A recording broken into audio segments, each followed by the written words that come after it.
with this group called MDY, Merkaz Daf Yomi.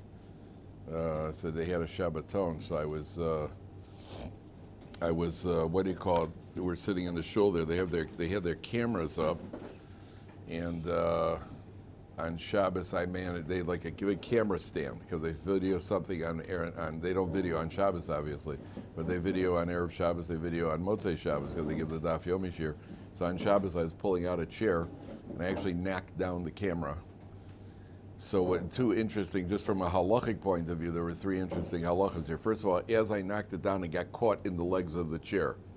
So I just kind of lowered it down so it didn't bang on the ground and break the camera lens. You caught it? It was caught in the chair.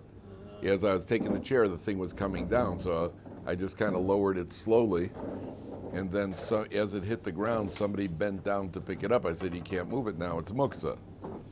And then afterwards, I went to the guy and I said to the guy, what do I got to pay? Because I did it. And we're learning in the Gemara that even if you do something unintentionally, adam muad la'olam, right? Man, always there, you're responsible for your action. I can't just say, "Oh, sorry." So this is a nice piece of camera equipment, but they said, "Don't worry about it." I was the guest speaker there, so I guess they felt bad for me. But he told me it was not broken, that they could fix it. In any event, we're doing. So I'm just telling you, the light is blue over here. The light, it's a blue. It's working. Okay, if it's working, it's working. I can't. That's all we need is that it's work. That all we need is. All we need is that it works. Now, just before we start, what's that? Is feeling blue? Just before we start, an advertisement. I haven't advertised for a while. For those who are watching. It's available on dovidbkaplan.com. I think that's my website that they set up. Is it Dovid B. Kaplan or Dovid Kaplan? I think dovidbkaplan.com. So if you want, I have something I put out called Helping Your Son Learn Gemara for anybody who's interested. There's also a How to Run a Shabbos Table, which is not a Kiruv oriented thing. It is for family, how to run a Shabbos table when you have your own kids. And there is also checking out a shidduch, 50 questions for parents who are checking out a shidduch for their daughters. How to check out a bacher in yeshiva, generally in the mainstream, not as much for Bali Chuvas, but the various questions to ask when you're trying to find out, what the guy is like. It's not enough to say, does he have good midos? You got to find out, what does he learn? How does he behave? Does he get angry? All these various questions. So they're available on dovidbkaplan.com. And there should be no pressure. Nobody should feel any pressure to buy. I think they're $14 each on PayPal. You can get them on PayPal, $14 each. There should be no pressure to buy it whatsoever. And hopefully I'll find some other way to support my family, but no pressure. So we're actually start Parshas Kisavo. But there are two things that I want to get to from Parshas, actually three things that I want to get from Parshas, Parshas Seitzei from last week. The first one is on page 1058. On page 1058. Last time we spoke about the prohibition of a woman returning to her husband after she's been married to somebody else, and we had mentioned that could lead to halachically condoned wife swapping. That was what we spoke about last time. Now, if you look on page 1058, so then it says 5 lines from the bottom: Ki yikach ish isha chadasha. When a man gets married, lo yetze batzava v'lo yavor olav l'chol davar. He should not go to the military, and he does not get involved in anything else. Naki iyet lebeso shana achas. He should be available for his home for an entire year. V'simach es ishto asher lokach.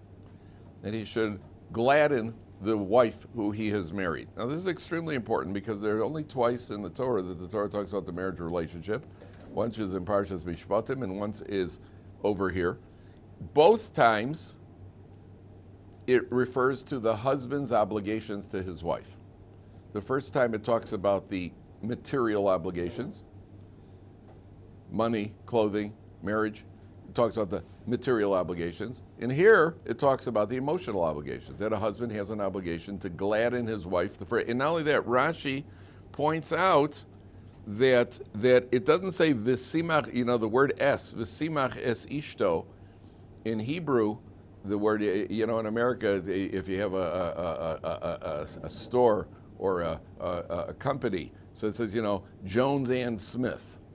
The and in Hebrew, you'll see signs on it. So in Hebrew, Goldberg et Weiss. It means Goldberg and Weiss. S in that context means with. And Rashi points out over here when it says V'simach es ishto, it doesn't mean he should rejoice with his wife. He purposely takes pains. It's not that you rejoice with your wife. It's that he has an obligation to gladden his wife. A man has to gladden his wife the first year of marriage. Now, the obvious question becomes, then what happens after the first year? You have that great countdown, to the anniversary. It's a 10, 9, 8. Okay, I'm out of here. Let's go, boys. Let's hit the bars. No. It's not what the Torah is saying at all. What the Torah is saying is a very important insight in the marriage. The Torah is telling you that in marriage, the husband, certainly the way the world used to be structured, a husband has a life outside the home. He's a businessman, he's a professional, whatever, he has life outside the home. And he also has his wife, he has his children, he has his home. A wife, the center of her life is her husband. That's symbolically under the chuppah. The wife walks around the husband 7 times. Symbolically, she's going to form a wall around him, a protective wall, because he now has a wife. He's not going to be tempted, or he has a chance to be overcome outside temptations. Number 1. Number 2, it shows that he's the center of her life. And number 3, obviously, it shows she's going to run circles around him. But that's only that I haven't seen any of the classic commentaries say. That's just one of my commentaries. But the idea of he's going to become the center of her focus. So for a wife, the Torah is telling you, and this is something that we don't do properly. If a man, what does a wife want more than anything else? She wants to know that she has her husband's loyalty and love. That's what she wants. If in the first year of marriage a man would establish that properly, then it would never be an issue later on. Wives are always, even subconsciously, testing their husbands. Does she have his loyalty or not? They're subconsciously testing them. And that's why a man has to realize that, whatever your wife wants, that's what you have to do. And you give in. In the first year of marriage, somebody once said, if you're wrong and you give in, well, you should. If you're right and you give in, you're married. Because a wife wants to know that she's got her husband's loyalty. So the Torah says, the first year of marriage, she's your mitzvah, she's your focus. Gladden her. If we would do that, we don't do it properly nowadays. That's why it takes 50 years. Because if a man would do it and establish that in the foundation right away, he would never be tested by his wife, or rarely anyway, would he be tested by his wife. Somebody once said the best way to get your wife to change her mind is to agree with her. Reverse psychology. Hold all questions and comments. The best way to get a wife to change her mind is to agree with her. Now, what that means, like the classic example, a couple gets married, and they have an argument about whether or not, where are we going for Shabbos? We'll go to my parents, then we'll go to your parents, then we'll go to my parents, go to your parents. They have an argument. If a husband would turn around and say to the wife, you know what, okay, we'll go to your parents. 10 minutes later, she'll come back and say, I changed my mind, let's go to your parents.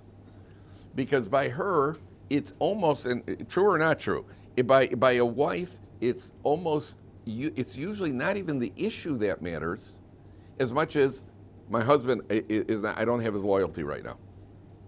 So if the wife would say, let's go to my parents, I'd say, okay. She'd come back and I'd say, I changed my mind, I'm too tired, let's stay home. Not all the time, and sometimes you do have to go to your in-laws. Yeah, that happens. That's also part of these long and bitter gallows. But at the end of the day, the Torah is teaching you over here what the psychology of marriage is. That the husband, that's the husband's obligation to the wife. V'simach es ishto asher lakach, and it's the first year of marriage. And the husband has to, that becomes the husband's responsibility and obligation. Okay, now, we go on to another aspect of marriage, and this is one of the most bizarre ideas that you're going to find in the Torah. Take a look at Pasuk, at page 1062. Ready? colder. The page 1062, all the way at the bottom. Ki yeshu achim yachdav. Two brothers are living together, and we learn a halacha from this. Here, remember we're talking about extra words in the Torah. Thank you. Huh? Yeah, perfect. We learn a halacha from them. Remember we were talking about it this morning in Gemara. We're talking about extra words in a drasha. So the fact that ki yeshu achim yachdav, every word in this pasuk, things are learned out in the Gemara and Yevamos about the rules here, the framework for what's called Yibbum. So two brothers are alive. Umeisechad mehem. One of them dies. Uben ein lo. He did not leave a son. He does not have any children. Losia eshes hameis hachutza leish zar. The wife of the deceased is not allowed to marry another man. Yevama yavo aleha ulakachalo leisha v'ima. Her yavam, which is the brother-in-law, should marry her. And the point is, v'haya habechor asher teled, then the firstborn son that she gives birth to, yakum al shem achiv hameis. He will, how does the arts go translate this? Succeed to the name of his dead brother. Very interesting turn of phrase. V'lo yimachar shmo b'Yisrael. His name should not be erased from the Jewish people. Now, it sounds like if they have a child, you name the child after the deceased. But you don't. There's no obligation to name him after the deceased. So it's a very strange thing. Why is it called Shem? Yokim al Shem echav v'chiz. We'll see. V'im lo yachbot seish lakach eses yevimto. If the man does not desire to marry her, so then, ve'olsa yevimto hashar el ezkenim, she goes to Beis Din. Ve'amra me'ein yavam lahakim achiv Shem b'Yisrael. My brother-in-law refuses to produce a name for his brother. Lo ava yabi, doesn't want to marry me. So what do? V'karo lo zikne iro v'dibru elav v'amad v'amar, he declares, lo chafatzti lekachta, I do not want to take her. So what does she do? V'digsha yavamav elav le'enei hazkedim, she approaches the Beis Din. V'cholza nalo me'al raglov, she removes his shoe from his foot. V'yorka b'fanov, this does not mean she spits in his face, it means she spits on the ground in front of him. Does not yorka b'fanov, spit in his face. V'ansa v'amra kachi yasel isha shelo yivdes beis achiv, this is what we do to a man who won't build his brother's house.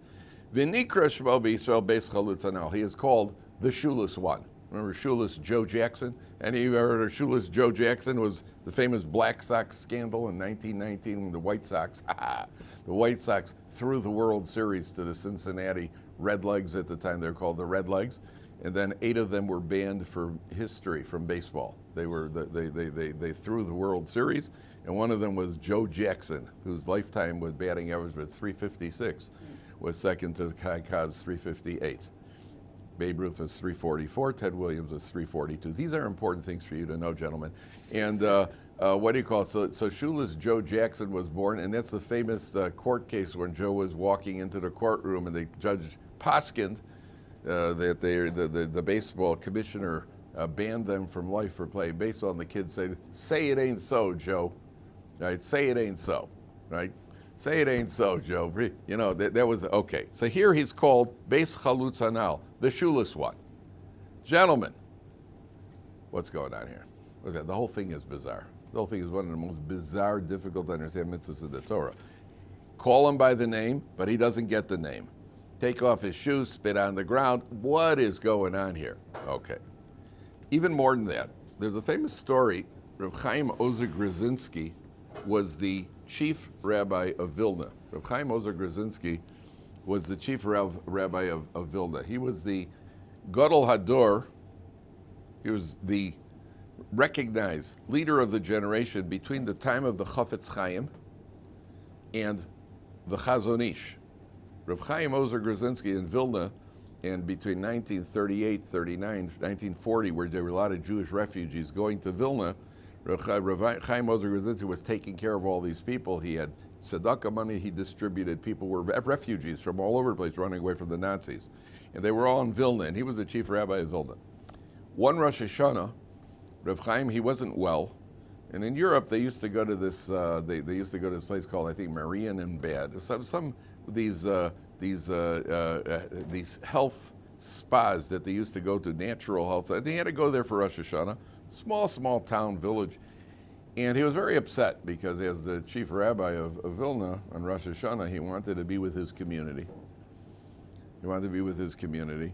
And he was very upset. Why is Hashem making him go spend Rosh Hashanah up in some village where he'll barely have a minyan?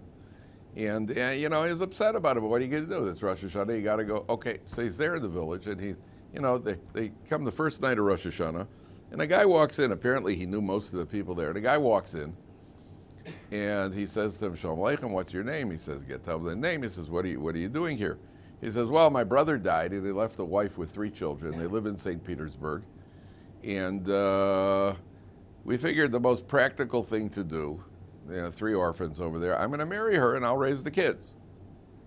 So Chaim Ozer was horrified, because you can't marry your brother's sister, the sister-in-law, if there are children. That's considered adultery. Any subsequent children would be mamzerim. They're very, very severe avera. So he says to him, oh, no, you can't do that. She has children. It's only if they don't have children. He said, no, Yibbum, I'm going to do Yibbum. He says, no, you can't do that. You can't do that. So he says, listen, he opens up the Chumash and he shows him that you do. So Reb Chaim Ozer says, Chaim Ozer opens the Chumash and he shows him you can't do that. It's only if there are no children. The guy says, listen, I don't know much. I'm not familiar with what the text. But if the chief rabbi of Vilna, Rabbi Chaim Ozer Grzinski, would tell me that I'm not allowed to do it, then I won't do it. He goes, oh, allow me to introduce myself. I am Chaim Ozer Grzinski. And Rabbi Chaim Ozer said after then he understood why HaKadosh Baruch Hu sent him over there. And sometimes in life we don't know what the Lord's plan is, but there is a plan. There's a method to the madness. And so Rabbi Chaim Ozer understood. Now, let's try to understand this. Let's take it a little deeper. The first example of anything even remotely similar to this, does anybody know where it is? In the Torah. Yeah. Simon in the Tamar. Good. The first example is Yehuda gets married, and he has 3 sons. His first son, Er, marries a woman named Tamar, and then Er dies. And Yehuda then says to his second son, marry your sister-in-law. Now, why was Yehuda saying that? I want you to pay attention carefully. I'm going to read you the Ramban, the classic commentary of the Ramban. Why did Yehuda do this? And then in the end of the story was he died also. And so there was a third brother. Yehuda made an excuse. He said, oh, wait for the third brother to get older. He did not want her to marry the third brother because there's an opinion that he considered her halachically a katlanis. A katlanis is a woman who has been married, according to the Gemara's conclusion, it's 3 times, but she's had, some say 2 times, and her husbands have died. According to some, it has to be not a natural death. Then it becomes a question whether she's called a killer. She's a killer, like a killer shark, right? So she's a killer, and it's a question whether or not another man could marry her as he's risking his life. That's the halacha. Yehuda felt he doesn't want the third son, not taking any chances. So he drayed her off. He said, wait till Shayla gets older. She understood that he was draying her off. So what does she do? It's a famous story. She goes and she, incognito, she dresses herself up like a harlot at the crossroads, and she tempts Yehuda. He's pushed by the angel to have a relationship with her, and we find out later in history this is all going to be ratified as kosher because this is where the Davidic line comes from. Very mysterious why it had to be that way. That's for a different time. But that's what the story is. Says the Ramban, why did Yehuda tell her to marry the son? Now listen to the words. I'm translating as I go along. Aval ha'inyan sod gadol misodos haTorah. This is one of the great mysteries in Torah. The nikar hu le'enei haroim. This is recognized, listen to the Ramban's terminology. This is recognized by those who have the vision, asher nosan lahem Hashem lir'os v'oznayim shah. Those who God gave the eyes to see and the ears to hear, they understand this concept. Which is, v'hayu chachamim hakadmonim kodem haTorah. The earlier generations, the wise men of the earlier day, even before the Torah was given, they knew that there's a to'elas gedola, a tremendous benefit, Yibbum ha'ach, where a brother marries the deceased brother's wife when there are no children. And he is the one should go before anybody else, but all other relatives, if there are no brothers, it also fulfills the mitzvah, certainly before the Torah was given. Fulfills the purpose, not the mitzvah, fulfills the purpose. And the classic example that we're going to see later in history is Ruth and Boaz. Boaz marries Ruth. Her husband dies childless. And then Ruth marries Boaz. Boaz marries Ruth. There's a competition. Who's going to marry her? And that's part of this. It's not classic Yibbum, but it's the same concept that's coming back later on. So what is the concept? And the concept is like this. First of all, just practically, if what the Torah says over here, just so we understand what's going on, the first brother, the living brother, marries her. Now, by Torah law, they simply live together.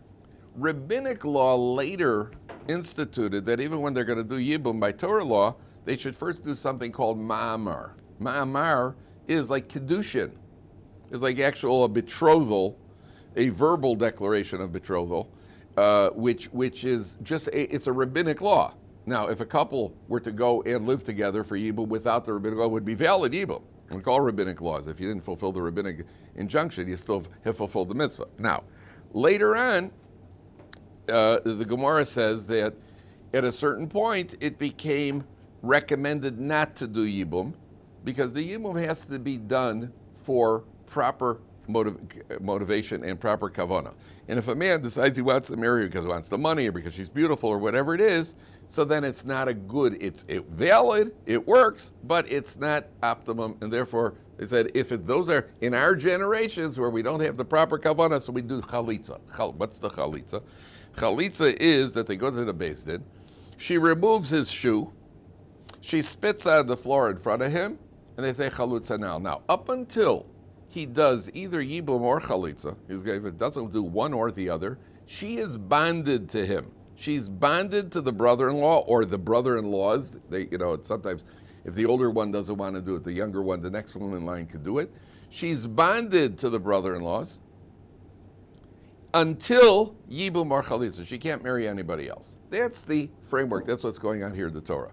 One of the tragic situations, which has happened unfortunately, is where a couple gets married, young guy gets married, unfortunately he dies, and then he's got a younger brother who's 2 years old.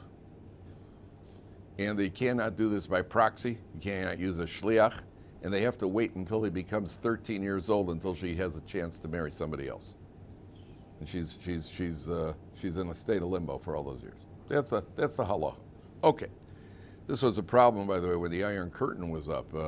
If a woman got out of Russia and and her husband died and had a brother who was still in Russia, couple gets out, husband dies, got a brother in Russia, and he can't get out because of the Iron Curtain. These cases came up. It was very big problematic. Okay, that's what the Torah says. What's going on here? So let's try to understand this. What does it mean, a name? So you know that you have a name. If you take a look at the word neshama, neshama is your soul, right? Nun, shin, mem, hey. What are the two middle letters of neshama, a shin, and a mem? That means your name, at some level, is a description of the essence of your neshama. Your name is your neshama. Now, we know as much about the neshama as we do about the topography in Afghanistan. Probably more. I know there are snakes crawling around in the topography in Afghanistan. That much I know. The neshama we have, we think of it, we know our neshama. Now, listen carefully. It's a fascinating thing. Puts everything together here. Did you ever hear the expression, I wouldn't want to be in his shoes? Unfortunately, people probably said it about me many times in high school when I was in the various authorities' offices.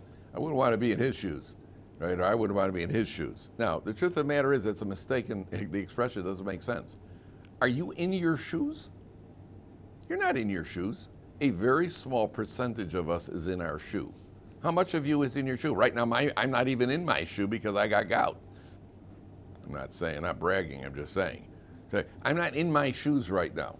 Well, how much of you is in the best situation? How much of us is in our shoe? Very small percentage. And why do we wear a shoe? Because our bottom of our foot is very, very delicate. The earth is very coarse. And so the shoe becomes the buffer that allows our body to walk around on the earth. Point number one. How big is your neshama? How tall is your neshama? What would you say? Well, I'm about 5'7", 5'8", 5'9". I'm not sure exactly what I topped out at. Me and what do you call it? Me and Kareem Jabbar. They never got us mixed up together. He was 7'4", I'm about 5'8". When the two of us walked into a room, they knew which one of us was which.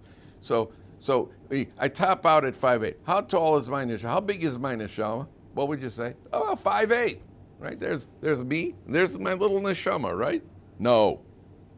The neshama that we have goes all the way up there to God's throne. How much of the neshama is in our body? Roughly, parallel. If you need an example, as much of a body that's in a shoe.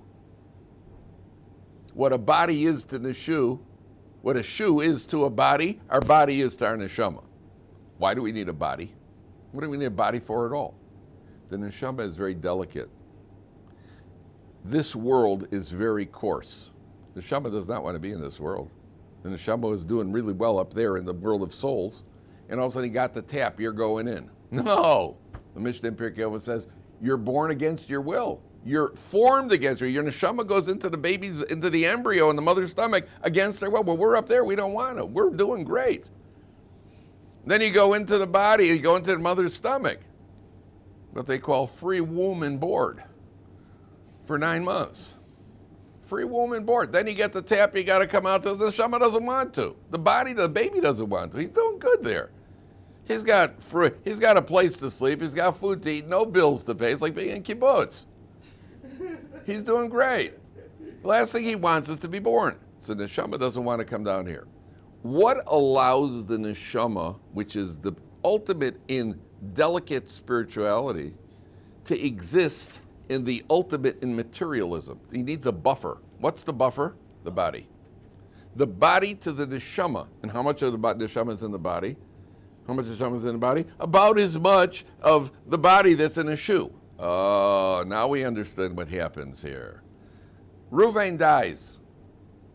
His neshama, at one level, this is the part where it gets a little tricky. The neshama wants to go back to the world of the souls, but apparently, after a neshama has been in this world, it wants some sort of continuity. Why is there a natural human drive to want to have children? I once read a study, a child, by the time he reaches 18, I think he costs you, hundreds of thousands of dollars to raise a child. Food, broken glasses, paying off principals to allow him to come back to school, all the wonderful things. Then he becomes a teenager. Then he could cost you a pile. Who needs them?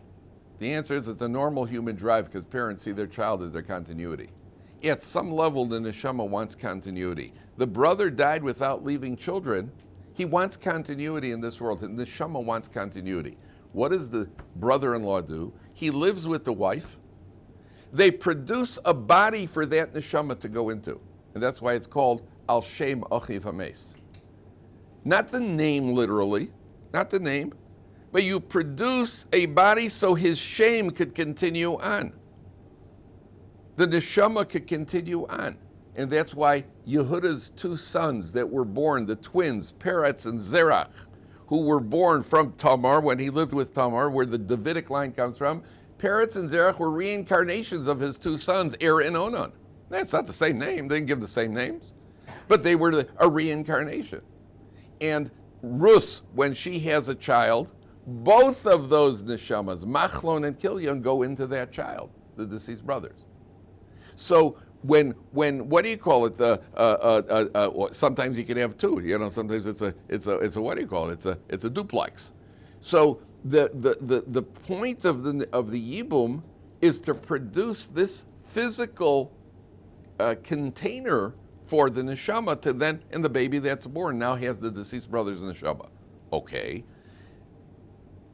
What if the brother doesn't want, which is considered very selfish? Extreme selfishness. You're not willing to produce a body for your brother? So what do? Symbolically, you remove the shoe. What does the shoe symbolize? The body that he won't produce for the same way the body for the neshama, the shoe to the body. You remove the shoe in order to show that he refuses to produce a body for his brother. It makes a lot of sense, doesn't it? It's a Malbim's explanation. Why does she spit? Why does she spit? So obviously spitting in just about every society is considered a show of disgust, disrespect. And she spits on the ground in front of him, not in his face.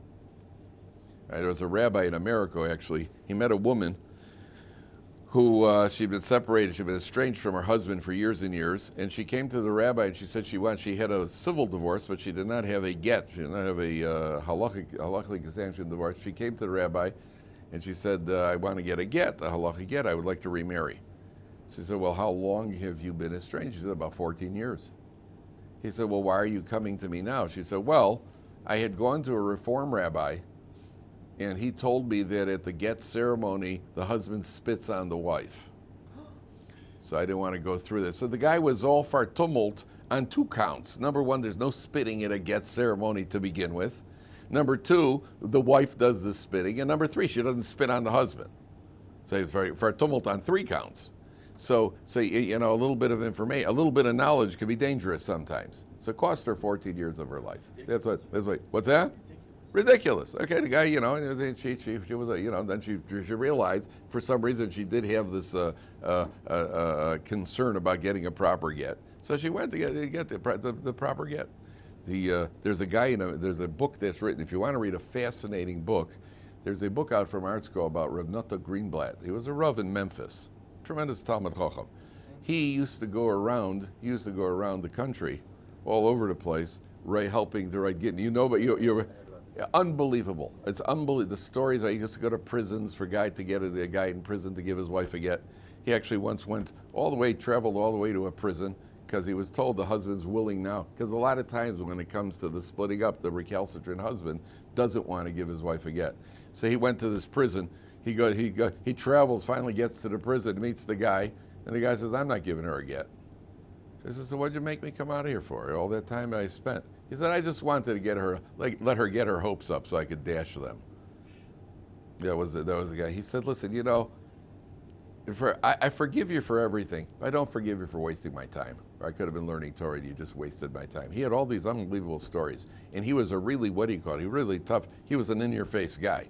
So there was one couple that he was writing the get for, and the wife walked out of the room. And he turned to the husband, he said, I understand, your wife's you animal, your wife's a wonderful lady. Why would you divorce her, you animal, because of your behavior? He just said it as it was. He said it as it was. There was one guy one time he got assaulted. A guy assaulted him because this guy came in, and the couple said, and he said to the husband, why are you divorcing your wife? The husband says, well, you know, I've turned 60. You know, it's time for a change. Right, so I think him also, he said, you turned 60, it's a shame you made it to 60. You know, that was the guy assaulted. Oh, I know, the guy who assaulted was the guy who wanted to divorce his wife to marry a non-Jewish woman. He wanted to marry a non-Jewish woman. So he said to him, you know that statistically through history, the biggest anti-Semites in history have come from marriages where the father's Jewish and the mother's not, don't you? That guy lunged across and grabbed him by his neck. But there were other people in the room, so they pulled the guy off. It's an amazing, amazing book, what he did for these women. Here, Rabbi Nata Greenblatt. Rabbi Nata, the book is called Reb Nata. And just an amazing, amazing, amazing book. That's the halacha over here. Okay, now one more mitzvah in Parshas Ki Seitzei, then we go to Parshas Ki Savo if we get there today. Take a look at, first of all, you know what, I want to do one more while we're here, we may as well look at it.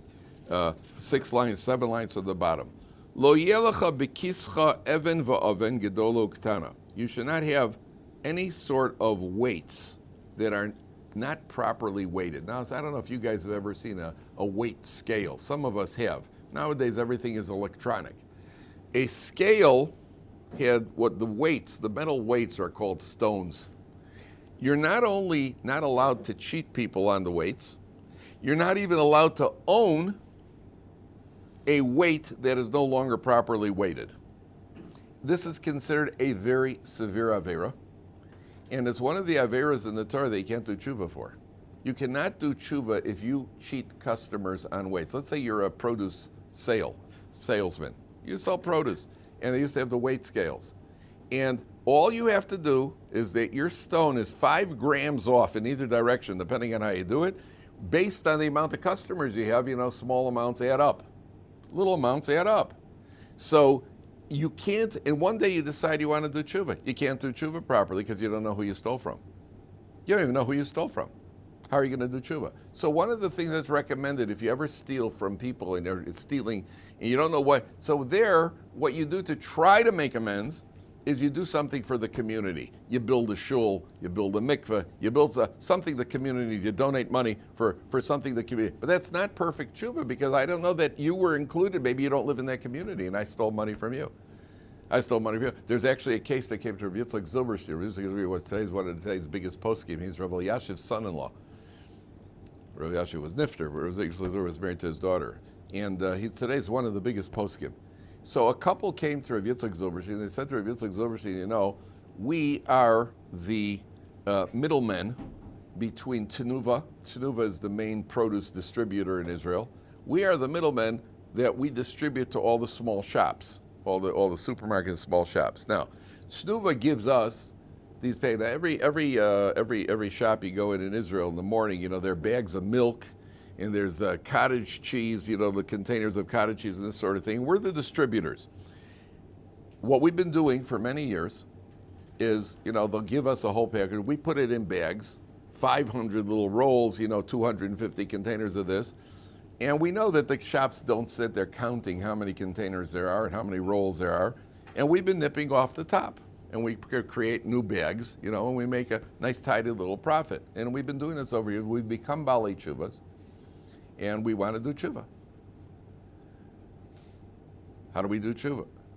So Rav Zilberstein said, well, how much money do you estimate you've stolen over the course of the years? They said about $150,000. He said, the halach is you steal, you got to give it back. So they said to him, look, we thought you might say that.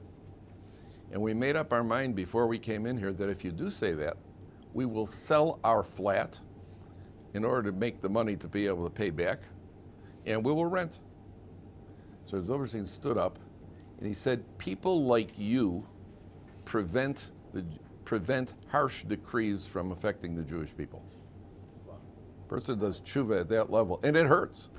You prevent. But it's difficult to do perfect tshuva. That's why the Torah says weights and measures over here. Weights and measures are one of the most severe forms of stealing. Because you're stealing small amounts from hundreds, if not thousands, of people. When I was growing up, we had a Greek guy who was he was a fruit and vegetable. I was a little kid. I remember this from before I was 5 years old, because then we moved to Israel. But I remember when I was a little kid, Vic the Greek. So he used to come in. My mother, that was her one treat. My parents were very financially focused, but the one treat, she had little kids, the one treat was to have the vegetables delivered to the house instead of her going out and buying the vegetables. So he'd come by once a week. Vic would come by once a week. And so my mother, at a certain point, she would order, 1.5 pounds of this, 2 pounds of this, and at a certain point she bought a scale to check how much it was weighing, because he would go out to the car and then bring in the whole order. So she bought a scale and she saw that everything was short. 2 pounds was not 2 pounds. And so one day he went out to the car and she followed him out to the van. And she sticks her head in and she sees how he's weighing it. He puts the bananas on the scale with his hand there. And to put the tomatoes with the scale with his hand on the thing. She said, Vic, take your hands off. He goes, this is the way I measure it. All right, the end of the story was eventually he died. They had a bill by him for about $57 at the time. It was a decent sized bill. They didn't know his last name. They couldn't find him, contacted him, so they figured, okay, we broke out even. In the end, we broke out even.